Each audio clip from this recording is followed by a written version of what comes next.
जय जगन्नाथ समस्त मोर नमस्कार। मुझे आपण मन गोटे छोटिया कथाटे कहबी भल भल खराब खराब। आज समाज रे भल व्यक्ति को खराब दर्जा मिलूची एवं खराब व्यक्ति को भलर दर्जा मिलूची।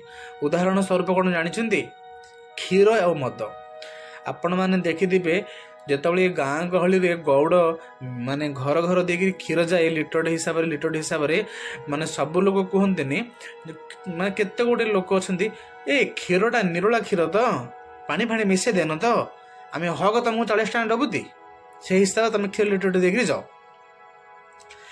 आउ गोटे जगार मद तो घर घर बिक्री जाए ना ए मद निय कही जीवनी तार सी गोटे स्वतंत्र जगह कर मनीष मानकर हृदय रे क्षीर से स्वतंत्र जगह कर पारानी जितेटा ये मद स्वतंत्र जगह कर से गोटे रखी जगह से लोक मैंने ता पाखु जीवे किंतु क्षीर गोटे एमती लोक से लोकंर पाखक आसब बुझे कि नहीं।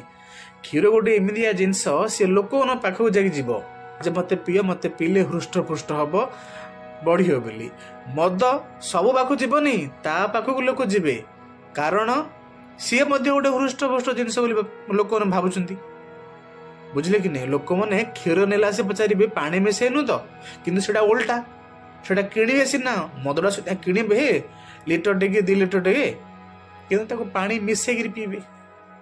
आप बुझंतु पानी मिसा जिनसटा होला बेसी इम्पोर्टेंट पानी मिसा जिनसटा है बेसी इम्पोर्टेंट आ जोटा आम पानी टिके अल्प टिके न मिसिक अमृत सामान पानी मिसेले कौन न मिसे कौन अमृत सामान से गोटे कुदरती दान ताकू पिकी लोक बड़ होती आम 40 टंकार मूल्य बिकुंट आगु 4000 कौन 400,000 टंका मद अच्छी।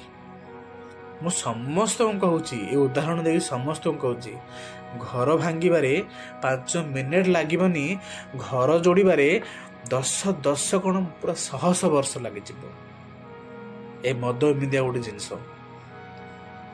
मु समस्त को रिक्वेस्ट करछि मो भाई भौणी मानू समस्ते मद एवं टोटल मद बोली नुह टोटल जीतक यही स्मोकिंग जिनस आल्कोहल प्रति दूरे रुहतु। जदि मो कथा भल लगे समस्त गौर करेंगे। रही जय जगन्नाथ।